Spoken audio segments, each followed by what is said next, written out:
Recording in progress. Beowulf, well, thank you for joining me on this afternoon or midday right now. Well, thank you so much for having me, Robert. You're very welcome. So where to begin? I mean, you have so much work, and you just, you know, I guess I always start. I like to start from the beginning, you know, just like the story arc. So I guess, where does your love for, you know, photography begin, I guess, and what age? So you're reminding me of something that was said to one of my teachers. The great Miles Davis was photographed by one of my teachers, a wonderful world-class photographer, one of the best portraitists alive today, named Platon. And at the end of the photo session, Platon had asked him, Mr. Davis, you've had this wonderful career, you've done so much. Is there any advice that you can give me that I can share that anyone might ask about our time together? And he said, yes, whatever it is you dream of doing, be patient with yourself, because sometimes it takes a lifetime to play like yourself. And I think where I am in my life is a lifelong journey to this moment. No matter what it is we do, our job is to make other people happy. And I hope that in my portraiture, I'm doing just that. But I'd like to think that people are engaging me for what it is that I can see in them and what I can help draw, not from them, but with them, because no portrait is made successfully by just the observer. If I'm at least that, at the most, I'm someone who's collaborating with that person to try to get to a place that speak to some slice of that person's being.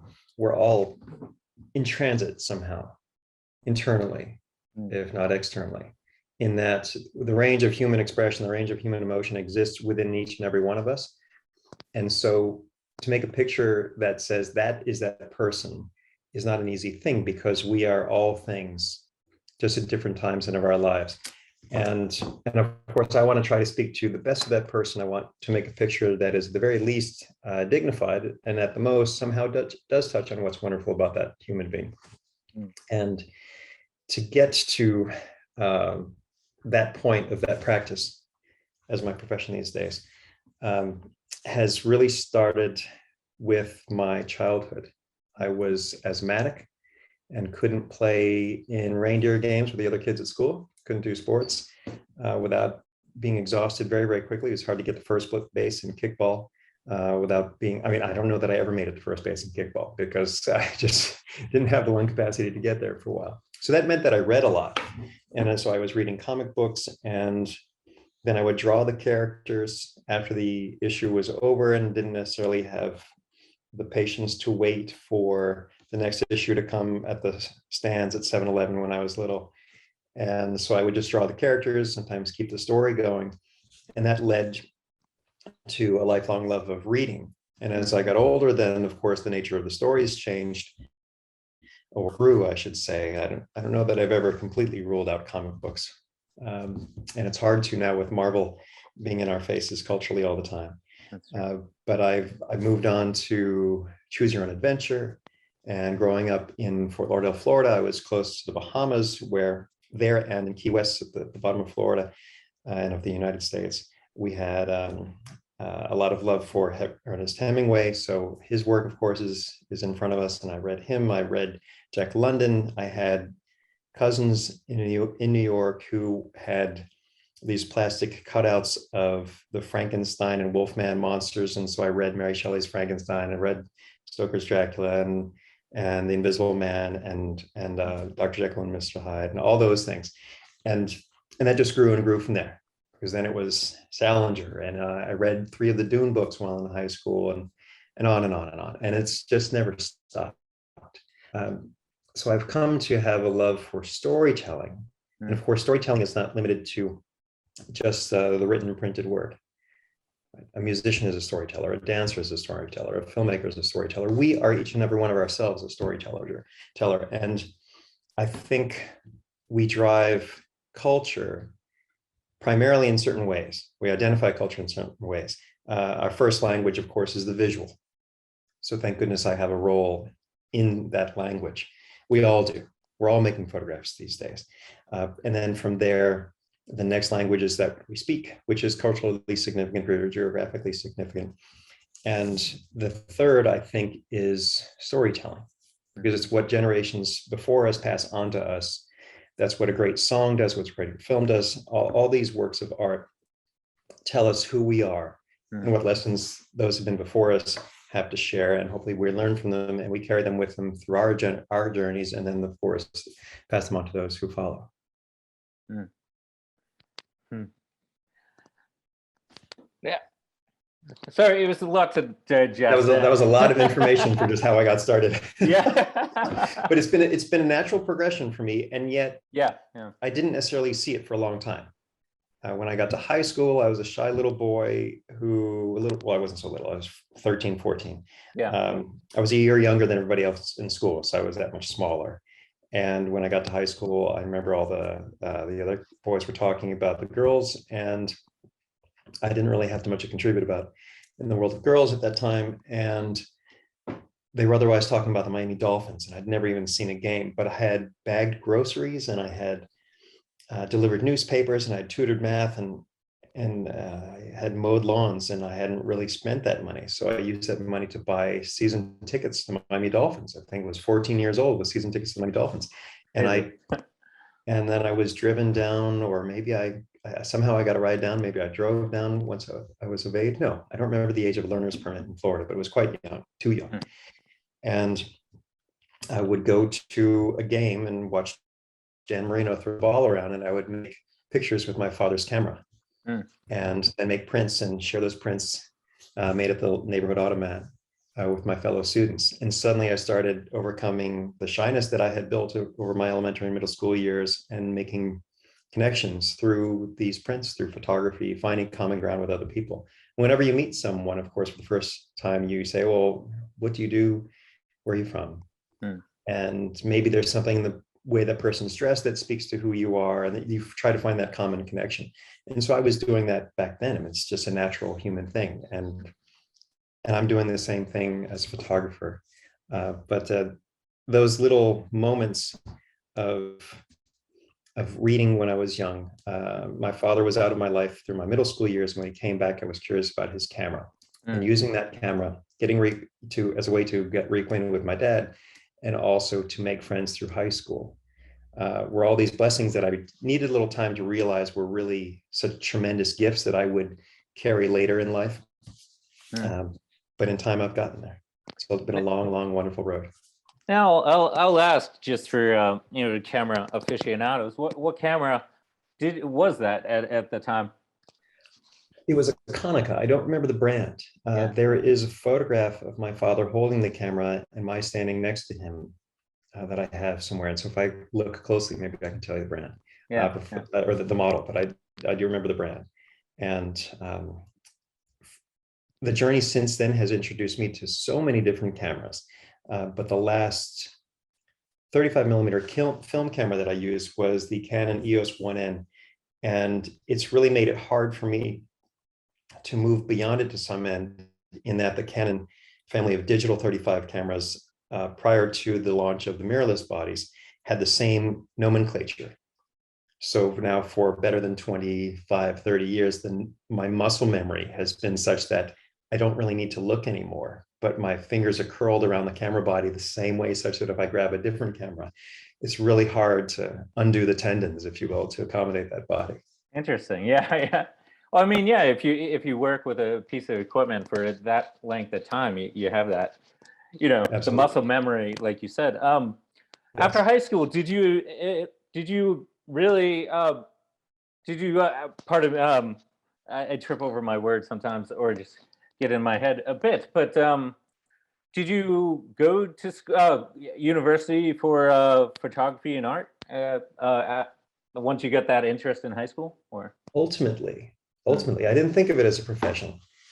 And I finished high school thinking that my path would be perhaps somewhere in science. I had dabbled in aeronautics in high school, the science fairs and that sort of thing over the years, and that was fun for me. And I had visions of doing something in the arts while I did the science thing. I had also taken AP art classes, and I had sculpted, and I had painted, and I had drawn, I had etched. and I had sparingly photographed, and I really found that sculpture was quite beautiful. Mm. And so I told my dad that I would like to be a sculptor, but he didn't wish for me to study that. He instead wanted me to study finance. And so I have an undergraduate degree in finance. But he had said that if I wanted to study art, that would be fine, but that I would have to finance that study myself. Yeah, yeah. And I wasn't in a position to pay for it. So I thought, well, we'll see how this life goes. But somehow I want to be involved in the arts. And I'll do this for my dad. And maybe later in life, I can do something for me. And so I got that undergraduate degree. And I remember at the end of the 4 years, my dad asked me what my favorite class was. And I said, Introduction to Sculpture. I said, when did you take that? So I had one elective my freshman year, and that was my elective. Yeah. I loved it. The other class, but when I look back on those 4 years, there was one other class that I absolutely loved too. And that was freshman seminar, which was, it was an absolute crapshoot as to what the subject would be, but it was using literature to explore a theme. And for my seminar, it was fiction as history, essentially from the time of the First World War through the 1980s. So I think Bridge Over the River Kwai might have been the first novel. Slaughterhouse-Five was one of them. Catcher in the Rye was another. And I believe Less Than Zero was the last. And I'm certain I'm missing a novel or two in there. But what a wonderful class. And I didn't recognize at the time that would somehow speak to me for my future, given that most of my work is portraiture of authors. And I still have that copy of Less Than Zero from that class all these years later. Wow. And to think that 4 years ago, I think now, I actually photographed Bret Easton Ellis in his home. It's just, oh, what a beautiful circle. Fascinating, very kind, fascinating man. And what gifts he gave to the world. Very challenging stuff, but it was part of the American experience, if you will. Less Than Zero and American Psycho. Difficult works, but they speak to parts of who our country is. And very grateful for those. So what happened then thereafter was I went out in the field trying to get work, and I was about to interview at a bunch of banks, thinking, well, this is going to be not so much fun for a while. And I was about to interview at Barclays Bank in downtown Miami. And on the desk in the lobby was the latest issue of the South Florida Business Journal. And in it was an article about how fashion photography was driving the renaissance of Miami Beach. And so I read the article, and then I kept the magazine. I think I still had my interview, but I took that magazine back with me, and I wrote to everybody in the article. Wow. And 2 weeks later, I was working for a modeling agency on Ocean Drive in Miami Beach. Wow. And I had a degree in finance. I had some capability with the Spanish language, and my mother's immigrated from Hamburg, so I had German about me. And it was mostly German catalogs that were photographing in wintertime in Miami Beach, because the light was so beautiful and the production costs were really low. It was actually cheaper to fly to Germany and work with local people beyond the photographer and art director than it was to, say, go to France or to go to Spain and photograph the area. It's surreal, but hotels were non-existent. There were no permit fees. You could walk up and down the beach and nobody was around. Yeah. And of course, that all changed very quickly, because success breeds certain things, the notoriety of it, and everybody wanted to be part of this exciting thing. And I had my role for 4 years in that, working for this modeling agency, which had me doing financial stuff. I wrote up bills and went from hotel to hotel collecting money. It was a cash heavy business. And in the mornings in the wintertime, I would go surfing, and I would surf from about 6:37 to 7:45, 8, get back to my home, get back to my apartment, change my clothes and be at my desk at 8:30. And in the mornings when I was surfing, I would see the photo production starting on the beach, because they, of course, want to take advantage of the light, and the light's great. It started about 6 a.m. So very quick hair and makeup, and then get out there. So I was seeing suddenly what commercial photography in that vein looked like. Mm. And that drove some curiosity in me. I was also in South Beach, very close to the South Florida Art Center, where I took sculpture classes. So I was being exposed to photography in a different vein, and I was sculpting. Mm. And so there was some, and granted, 50 hours a week, I was property of this company and didn't necessarily enjoy the work, but it introduced me to this other world. Mm. And I was seeing photo productions every day. I was hearing foreign languages every day. There were clients from Spain, France, England, Portugal, Germany, Brazil. It was an incredible, really, really amazing cosmopolitan experience in this Mediterranean setting of Miami Beach. And as I got to about year 3 of that, I thought I need a little bit more. Maybe there's a way to put now this little business acumen that I'm building together with my love for art that hadn't waned. And so I applied to a number of graduate schools and enrolled at New York University for my master's. And so at NYU, I came here on August 28, 1994, and put in my 2 years. And my aim was to reconcile those two worlds. So I thought, well, if I can't be an artist myself, I'll find a way to support other artists. And I thought I thought that I had about myself at least an eye for what made for good art. So I thought I'd become a gallerist. And so I studied visual arts management through the Gallatin School at NYU. Mm. And in my second semester at NYU,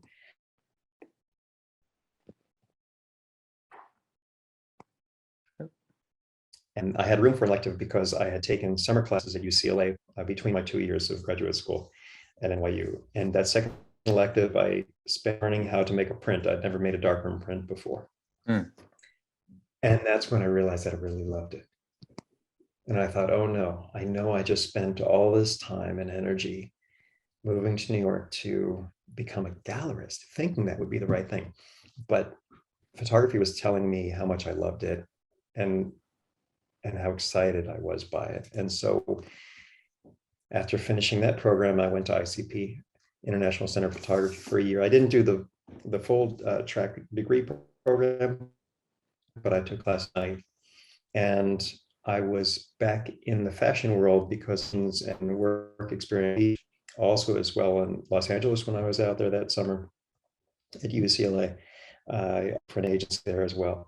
I found opportunity to work in the same field in New York. I was working for the New York office of the Miami agency, and then there was a startup in that field which was born of the office in Los Angeles, a competing agency, and I was involved with that for a while.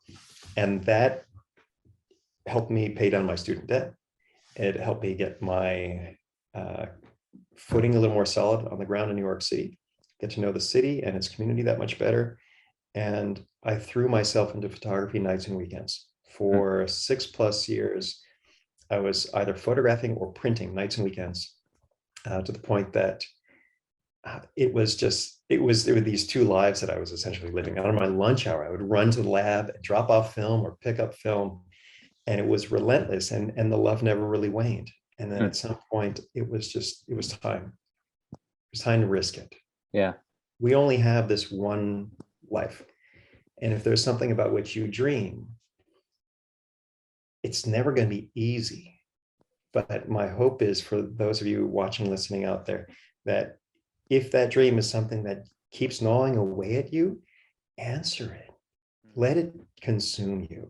As long as a positive, healthy, make the world a better place dream, then go for it. Go for it. I had so many people help me in my journey. The fashion community was incredibly supportive because there came the time when the agency realized, and I realized about myself, that this was something I loved too much to not try. Yeah. And I was willing to step away from the security of the 9 to 5, having insurance and having a roof over my head, all those things, and go for it. And so I had the immediate reward of the community giving me opportunities. So very quickly, I was photographing for foreign editions of Vogue and Marie Claire and Harper's Bazaar, other publications in the fashion world. And I felt wholly unqualified, but I had been photographing fashion models and other people who I would just meet along the way these nights and weekends for years. So I wasn't completely aloof. And I had studied some, but really not to the tune that I felt comfortable. And then I began to offer to assist other photographers, and didn't ask for pay unless there was a budget for it, great. But the other lesson in that is that whenever you go for something like this, it has to be about giving for a long time. Mm. So I had in my mind other ways to learn. I just wanted to keep learning in this time that I still had the job and was on the cusp of going for it. So I thought give, and hopefully I'll glean something back. Mm. And so I did two things. One was where I had been printing, my time was up at ICP, such that after my year of study there, I think they gave me a few more months, and then it was time to pay to use their darkrooms. And I did some math and realized that there was a wonderful place called the Camera Club of New York, which had been founded by Alfred Stieglitz, of all people, 1884, when he founded that, the oldest photographic organization in the United States. And it was at the time made up of 7 darkrooms and 100 some odd members. And we had calendars on each door. And you had, if you signed up, you got at least 4 hours. And if nobody came, you could keep printing.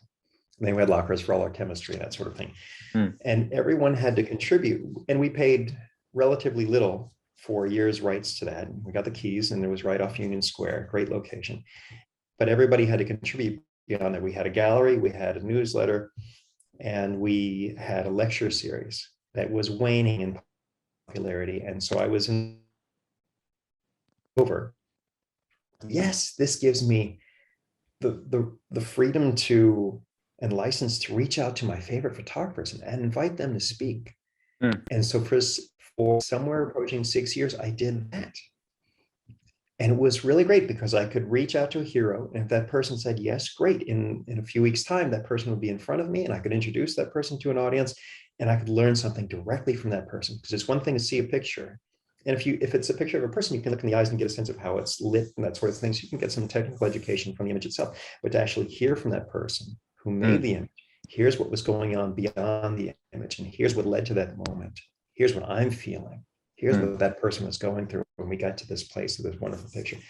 That's so invaluable. So I had the good fortune of a number of years of that. And the other thing I thought to do was recognizing that I certainly was not of the caliber of being in any Vanity Fair, that type of magazine, anything of that level. But at the time, Virgin Records was open at Union Square. And they had such a great magazine rack, and smaller magazines, quarterly magazines, indies, zines, that sort of thing from across the country and sometimes the world. And I knew that the smaller, having worked in fashion, I knew that the smaller magazines had no budgets. They just simply couldn't afford to pay for the photography done, et cetera, et cetera. So I reached out to a number of those publications and said, hey, this is who I am. And here's my simple website and what work I've done, and I would love to work for you. And many of them came back and said, great. And would give me opportunity with emerging artists. And then in time, those publications would grow, and I started to grow and got more opportunity with some people of more renown. And that giving, in turn, over time started to give back. Yeah. And so those are really the big steps I took before cutting the cord and going for it full time. At the time, did you have a sense of the visual language you were trying to develop? Or oh goodness, no. Yeah. No. And I think that's a heady question, because I think there are only so few photographers, not necessarily alive today, but through the course of the history of photography, whose work you can see and readily say that is a blank. Yeah. That is Sarah Moon. That is Anton Corbijn. That sort of thing, right? That is a Richard Avedon image. You know, this handful of great artists in the medium of photography whose work is immediately recognizable because they've developed a way of seeing.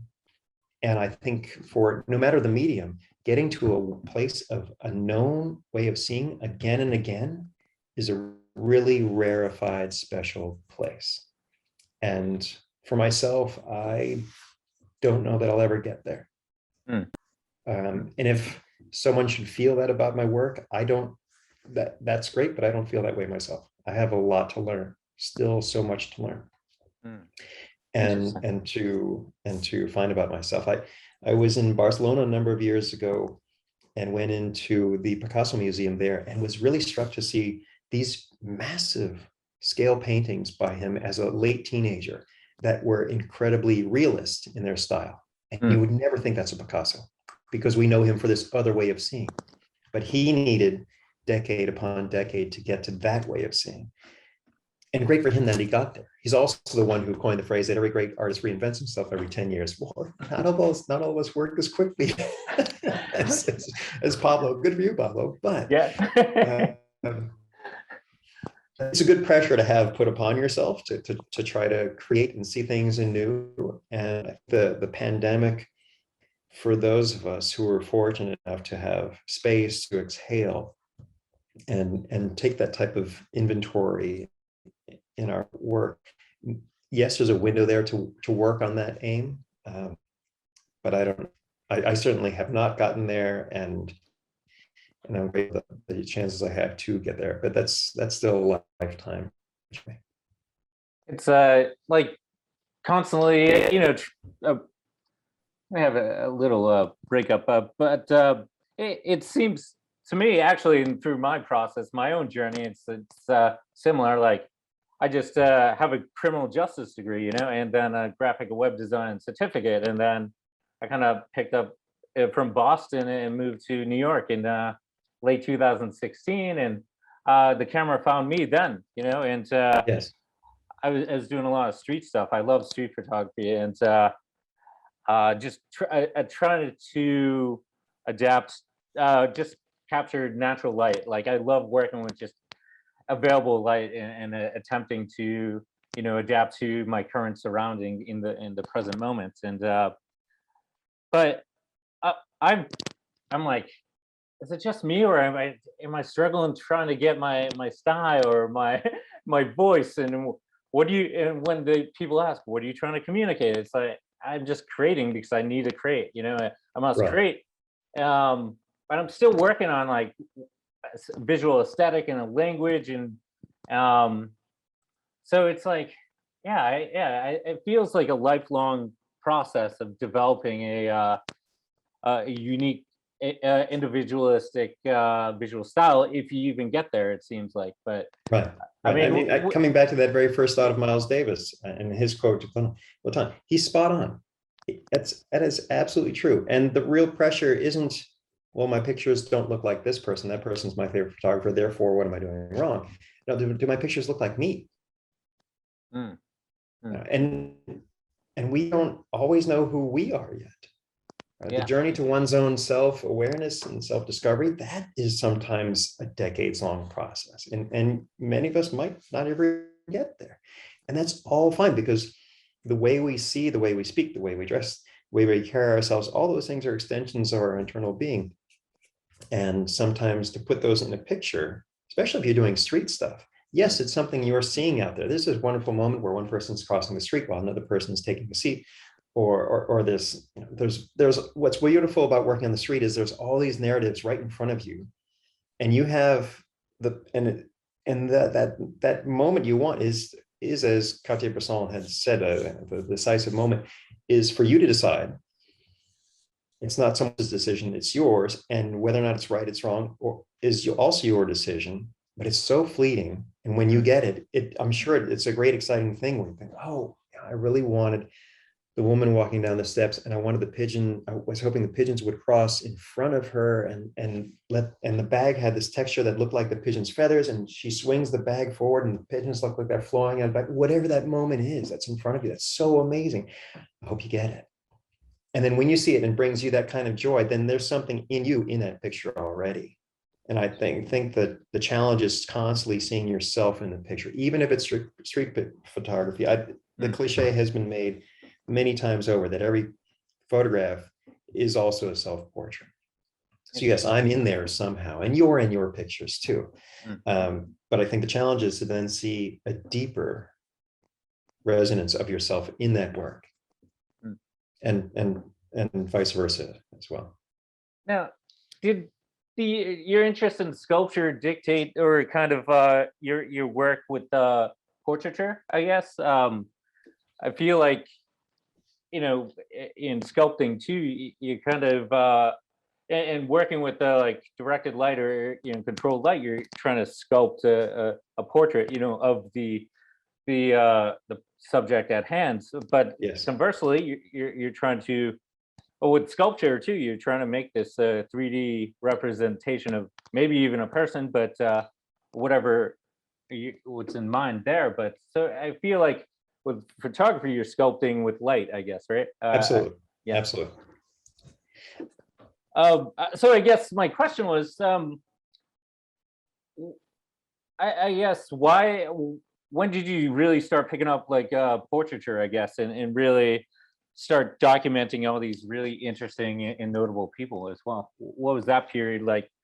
When you Well, in terms of time, it's been about 17 years since that door started to really open. And it's been a slow open, just with every passing year. And you have me thinking of what it means to define photography. Because photography is, yes, it's painting with light. And when I teach, I ask among the first questions I have my students is, what is photography? And what is a photography? And I ask to help me learn about my students, where it is that they are in their understanding of this language they're trying to speak.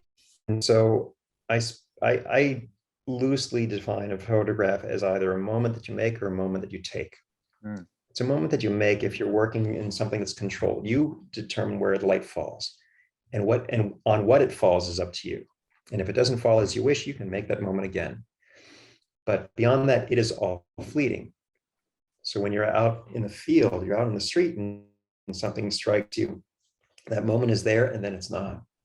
And working digitally, that image is now some degree of an elastic canvas for you to push and pull and paint as you wish. We didn't have as much latitude working with film in the past, but of course, film is still with us. All digitals ever really wanted to do is look the way film had looked when it was at its best. And I think digital is very much at that point. I work principally digitally. From time to time, there is film capture involved, but it's very, very rare. Just to put that thought aside. And from there, sculpting with light is everything. Is everything. If you're 5 stops underexposed, your picture is the same as everybody else's. It's almost perfectly black. And it doesn't matter what the content is. And if you're 5+ stops overexposed, well, now everything's white. And that's, you could say, well, that's how I chose to see it. I want to be abstract. There's just a hint of a person there. Great. But I've lost my story, unless that is the story, that little wisp of information. And so having some control over what it is you wish to say, of course, is then the aim of really honing your skills as a photographer. The camera should just be an extension of yourself. That's really the aim. The way of seeing thing can happen later, but no matter what your tool, if you're a DJ, if you're a guitarist, if you're a dancer, if you're a bicycle motocross racer, whatever it is, that tool you use to express yourself is an extension of yourself. I'm often asked what camera I'm using. And yes, I work largely with Canon digital cameras. I also work with Hasselblad cameras. I have an 8x10 I've not used in a long time. I have a Polaroid camera that still works from the 1960s. And when I can get my hands on Polaroid film, great. But it doesn't matter.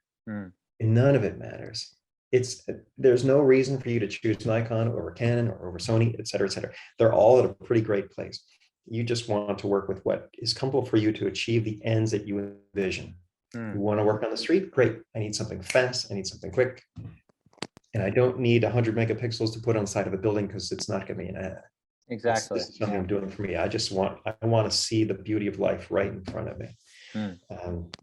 Speaking of street photography, my favorite street photographer is Gary Winogrand, who, when I had this lecture series decades ago, I reached out to invite to present at the lecture series.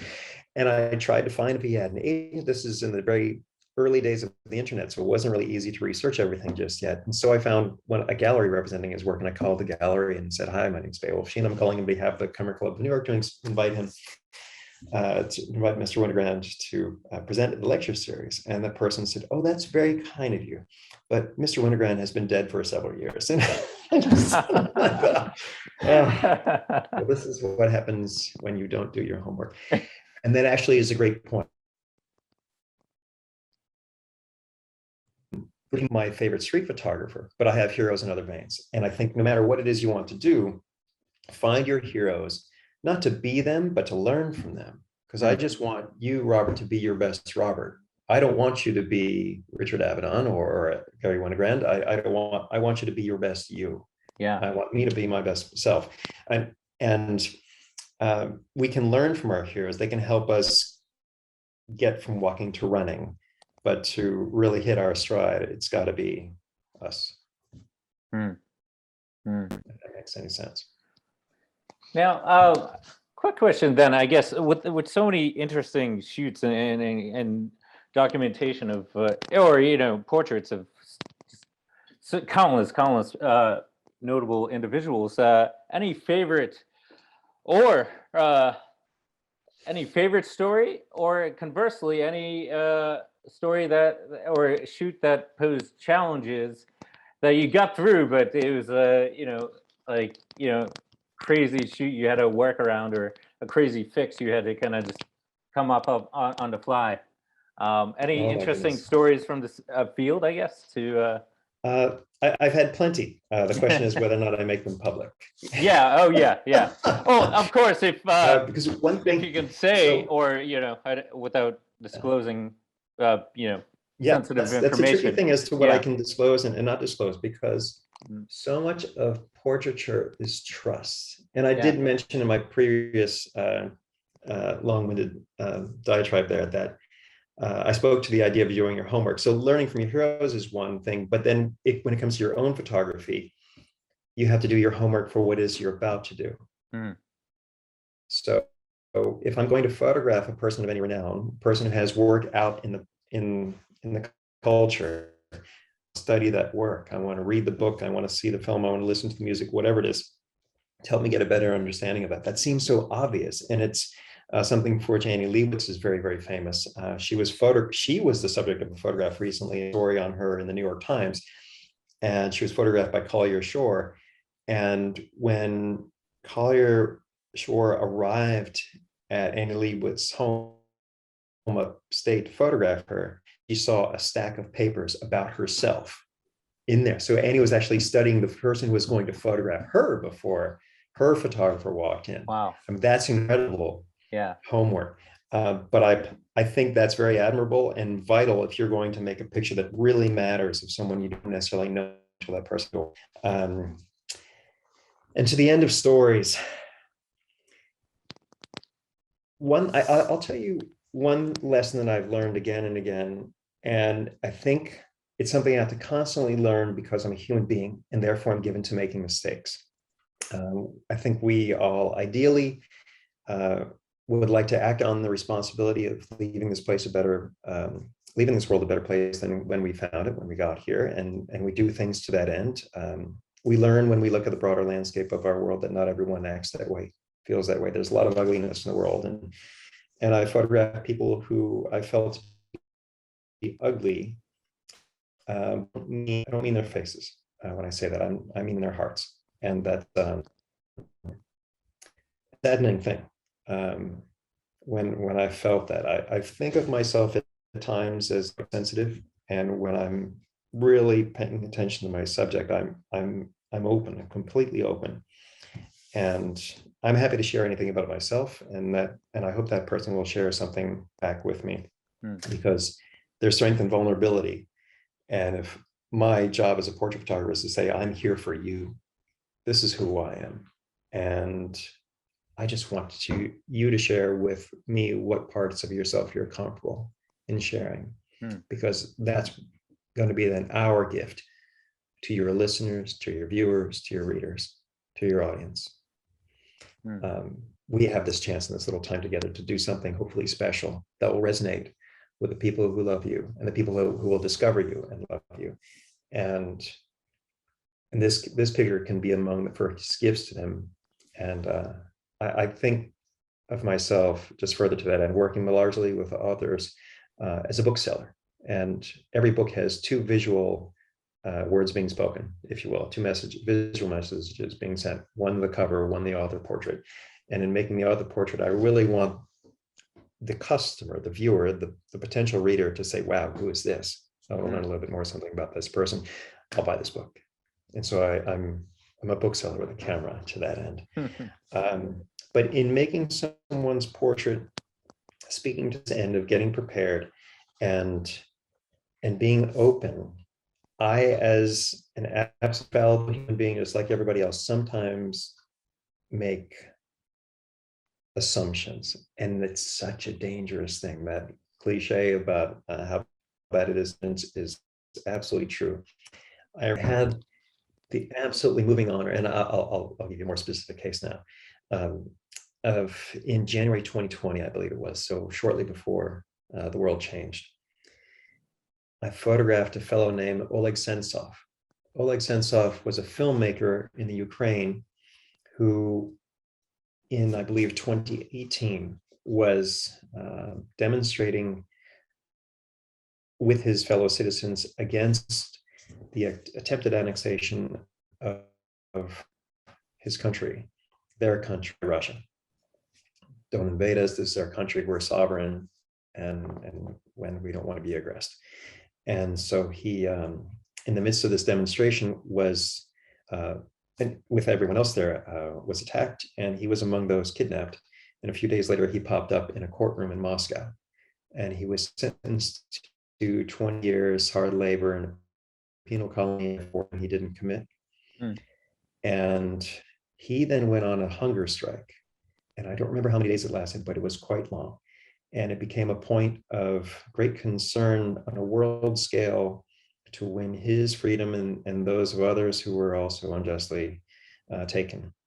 And I was involved in photographing some people of renown holding signs saying "Free Oleg," that sort of thing.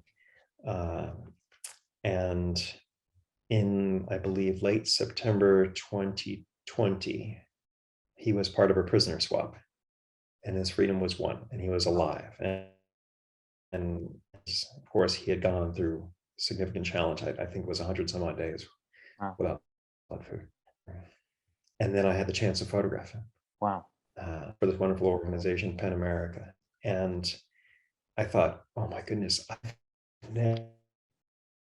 have I ever known before someone who had gone through that type of suffering out of love for his country?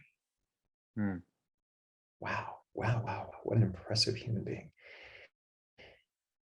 And so, and I take that back. I had photographed a few journalists here and there who had been imprisoned in other places. And I had also photographed the great Jason Rezaian of the Washington Post for his memoir.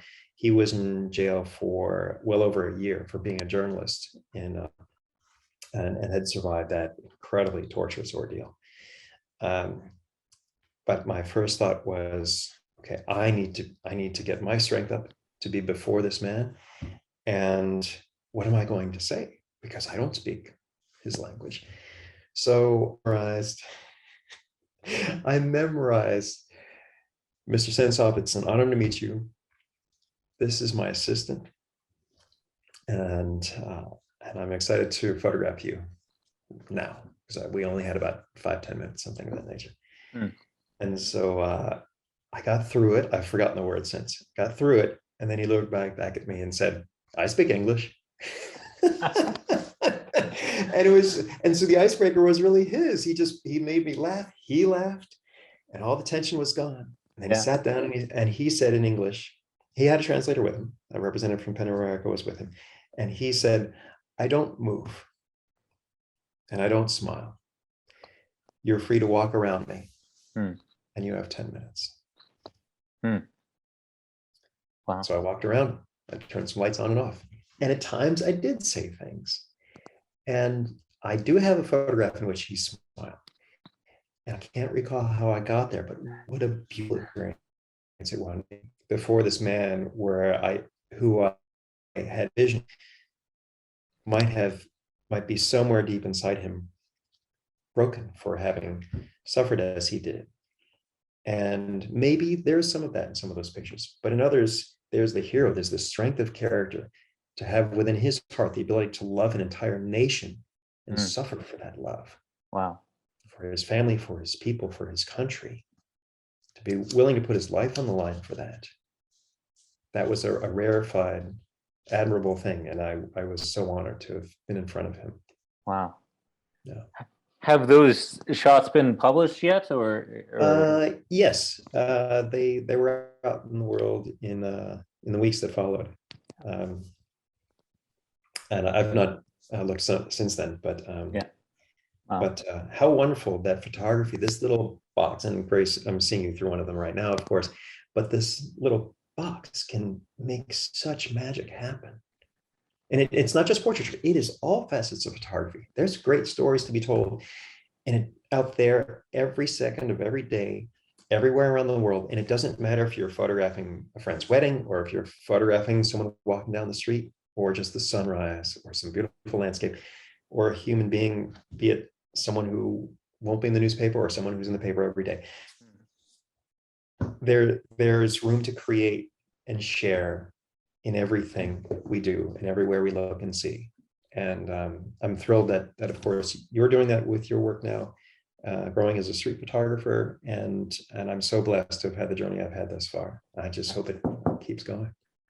And just to kind of wrap with a higher level question, then, in that scope, in that spirit, where everybody has access to a camera on their phone right now, how does a professional photographer, or actually not even a current professional photographer, but a photographer trying to get or say a younger student, how does one stand out in the world of oversaturation of imagery? Because we're inundated with imagery day in, day out, with their internet, of course, and Instagram, and we're just bombarded with imagery. So how does one, I guess, stand out and try to make a living at this stage in the photo, in this contemporary world where we're living in now, where imagery is everywhere, I guess?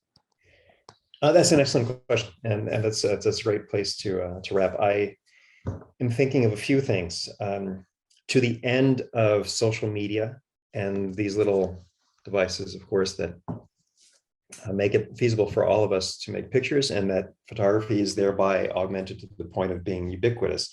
I had said earlier that there are stories, great stories to be told every second of every day around the world, and we don't necessarily get paid to tell them. And the aim shouldn't necessarily be to be paid to tell them. But if this is what you want to do with your life, if you love making pictures so much, or whatever that thing is that you can't help, as I alluded to in the beginning, you can't help but go for it, great, go for it. So how to make it then a way to actually put food on the table, such that you can only photograph and only photograph, make music and make only music. It's not easy. It is not easy. You have to be willing to give for a long time. You have to be willing to suffer, to sacrifice for a long time. And what that means is unique to each and every one of us. The great Helmut Newton wrote in his memoir, more than once, he reminds the reader that if you're reading my book with dreams of becoming a professional photographer, I don't recommend it. Essentially, this was my journey, but don't make it yours. He says it again and again and again, because that's his journey. Right? Your journey is going to be something else. And if you really want to go for it, whatever that it is, in the context of photography, and I would like to think it's fairly great the same in others. I'm thinking of the words of advice given when the same question was asked of Dwayne Michaels, when he was one of my lecture series speakers in the late 1990s, the great Dwayne Michaels. Young student asks, how do you make it as a photographer? And he said, first, make great pictures. Second, show everyone tell everyone. You make great pictures and you're a great photographer without pushing. Let the work do the talking. But make great pictures, show them, tell everybody what you're doing. And when you get an opportunity, when someone gives you that chance to make a great picture, you paid for it, do a great job, do an excellent job. And keep that cycle going. Someone opens the door to you, walk through it, embrace it, make that person happy. I spoke at the beginning of our talk that our first responsibility to others, of course, is to make them happy. When someone engages us to do whatever that something is, I go to a concert, I want to be entertained, I want to dance, I want to jump around, I want to feel part of something bigger than myself. That band's going to deliver that. That artist is going to deliver that. Whatever it is. Same with photography. Make great work. You know what makes great work. If you don't, then think for yourself, okay, I want to be a working photographer. And where are the clients? Oh, here's a magazine. Here's an advertisement. Here's a company brochure. Here's an annual report. This is where paid photography gets placed. Do my pictures look like these pictures? Or are they mine in a way that's different? And yet I still think there's a place for them. Do I look like anything that's ever been in a gallery wall before? I just went to the museum. Oh yeah, those pictures look like that. Am I anywhere around that? Any of those worlds, does my work speak to them? Is there harmony out there in what I'm doing and what I know now people want? Because I can look across the landscape of place photography, public photography, and see what's wanted. Does my work measure up? Yes. Okay, great. Well, there's the name of that client. There's the name of that magazine. I'm going to reach out. No, I'm going to work harder. I'm going to give a little bit more. I'm going to learn more. I'm going to work. I'm going to study more, and I'll become stronger. Now, after having done that, am I there? Okay, now I'll say hello. Keep that circle going. And amazing. Wow. Well, thank you so much, Beowulf. It was, thank you. It was absolute pleasure actually conversing with you.